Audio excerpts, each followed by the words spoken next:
Welcome to In 20XX. This series takes the listener, year by year, into the future. From 2040 to 2195. If you like emerging tech, ecotech, futurism, permaculture, apocalyptic survival scenarios, and disruptive science, sit back and enjoy short stories that showcase my research into how the future may play out.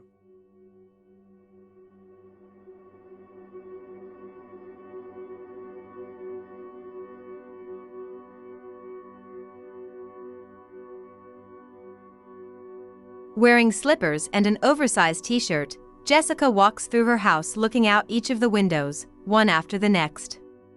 Next door, Camila waters the pots of tomatoes resting against her house. Nothing new there. Camila is in her 70s or 80s and may not even have a computer. Jessica pulls the curtains on the front window back and scans the street. The Rodriguez cars are gone. It seems like both husband and wife are working again. Their 5 kids don't go to school, so what do they do in the house all day? At least 1 or 2 of them were always outside, riding their bikes, dribbling a ball, or just sitting on the curb with kids from the neighborhood. Through the corner window, Jessica can see the side porch of the house next to hers. The owner used to always come and go. Sure, he doesn't have a family, but she always figured he worked a lot. Who's she to judge when she lives alone in her house? She used to have the feeling that he was gone most of the time. But even though she hasn't seen him for weeks, his truck remains in the same spot. She can't explain how, but she knows he's in there and it creeps her out. What sort of madness goes on inside? His is one of many houses that give off a sinister aura. She can't explain how she senses it, but the feeling is undeniable. Certainly, if she never sees anyone coming or going, if the curtains are closed, and if they don't set their garbage out, chances are it's one of the houses that make her skin crawl. This neighborhood was never creepy before. It's famous for being the country's first neighborhood gentrified by wealthy Latinos. A giant Cousins opened down the road, replacing a Walmart. The dance hall where Ava got her start is 10 blocks from here. So this is a well-to-do neighborhood, but will it ever return to normal? When she saw the media attack, it was awful. It held her paralyzed, staring at her TV. She'll have nightmares for the rest of her life. Thank God for Pexin. Jessica takes one with her first cup of coffee. She has 5 bottles of the pills because friends and family keep giving them to her. Before Pexin came out, she was depressed, to be sure. Would she have broken off ties, dropped out of school, or committed suicide? No one knows, but Jessica likes to think she'd have been one of the strong ones who can hold it together. She may have drank more or found some other medication, but in the hours after she saw the attack, she thought, that was horrible. But what matters is the physical world right in front of me. On the other hand, some people who claimed they could continue unaffected started talking about a feedback loop. The memory grew stronger until they couldn't think of anything else. Pexin doesn't take the memory away, but it remains a horrific memory and nothing more.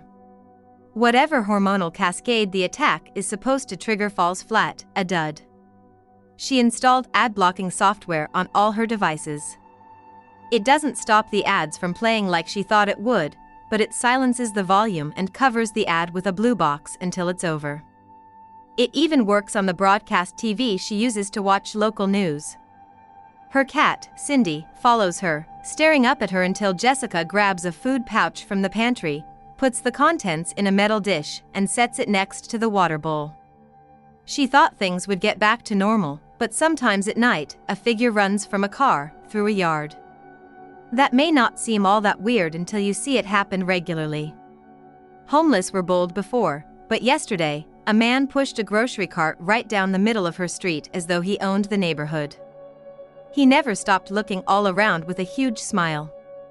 A group of dogs of all different breeds run together through yards and down the street.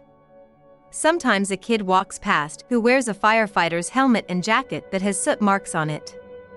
Jessica can't tell if the kid is a boy or girl, but they must be preteen.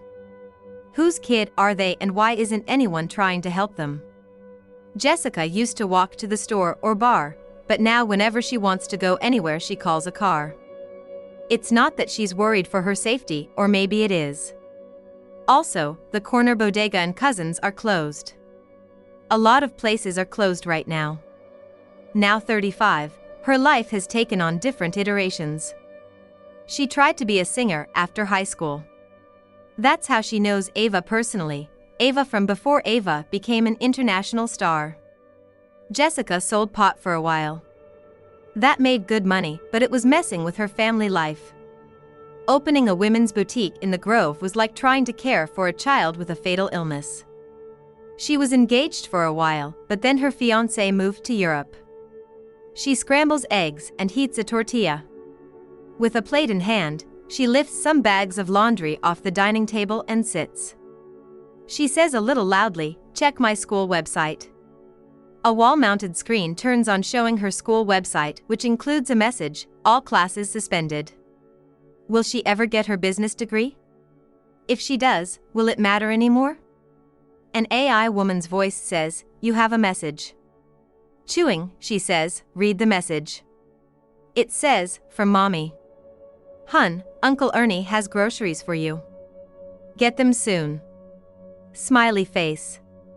There is a link to Valley Storage. Jessica showers, dresses, and calls a car. When the white sedan pulls up out front, she hustles to it as the car door nearest to her opens. When she sits inside, she says, "Take me to the Valley Storage by the 405. The AI woman's voice says, "There are 2 Valley Storage near the 405. Jessica says, "The nearest one." She watches the houses go by. California isn't green like it used to be. The states that sold California water in the past are holding on to their water now. Car, take local roads only. Updating your route. Boarded windows and graffiti plague at least half the stores. In front of a charge station, broken window glass and metal shelves lie on the asphalt. People, most looking homeless, form a long line to a Pexon self-serve box on the sidewalk. Homelessness has been a problem all her life. Deaths due to overdoses, shootings, and exposure are so common, society is numb to them. Citizens feel that there's no solution to the daily tallies of deaths. That was before the media attack. Now she sees people lost on the streets who should be in homes, raising families, and gossiping with coworkers. One man running down the alley wears designer jeans. 2 children in school uniforms lead a woman along who weeps. These are just the people out in the open. She takes out her foldable and searches for online business degrees. After a few minutes, she realizes the car is stopped. On a 4-lane street, 4 cars ahead remain stopped even though there's nothing in front of them. She says, "Car, turn around and find another way." Her goggle AI says, "The car can't turn around. There are cars behind it." 2 cars wait behind her. Goggle, end this ride. I'm getting out. She jumps out of the car and walks around the block. On the next street she says, "Goggle, I need a ride to my original destination."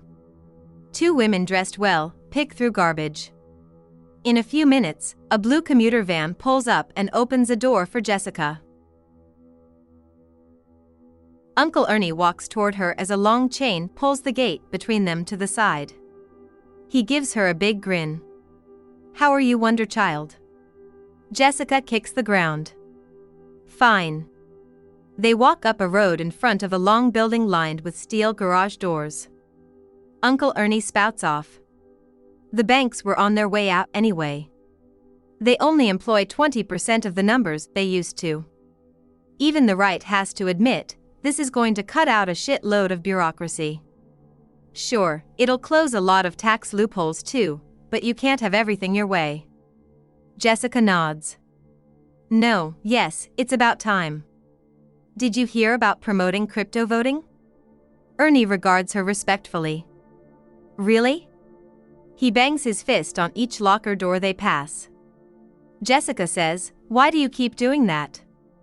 Ernie says, "I've always had problems with people sleeping in the lockers they rent, but lately it's gotten real bad. I could get closed down if health and safety find out, but these people sneak into their lockers at all hours. Jessica says, "Oh." Ernie says, "We aren't talking about ordinary homeless people. One guy was a city planner. He takes Pexin, but he got hooked on crushies. The homeless before, a lot of them are crazy but predictable. They're resigned. The new homeless scare me. That city planner films me. What's he going to do with that?" Jessica says, "That's scary. But uncle, you're looking at it all wrong. Do you know that the fastest growing, highest earning commodities are all climate related?" Ernie frowns. "What's your point?" Jessica says lightly, "Climate change is always described as a problem, but it's made the market what it is today. There are no problems, just opportunities to make a lot of money." Ernie says, "But this is a problem. These people are breaking the law on my property, and it doesn't earn me any extra money." Jessica moves her arms more. "We're talking about an untapped market. These are customers who are choosing a shelter without water or electricity.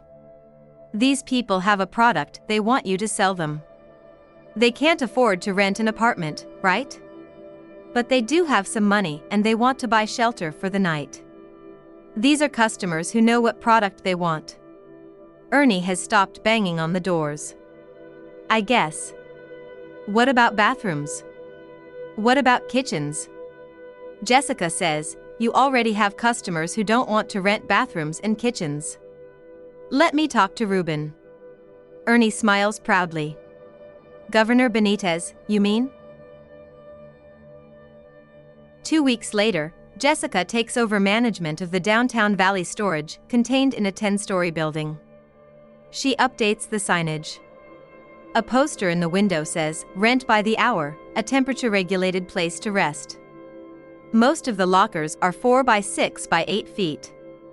Each locker has one 15-amp outlet and overhead light.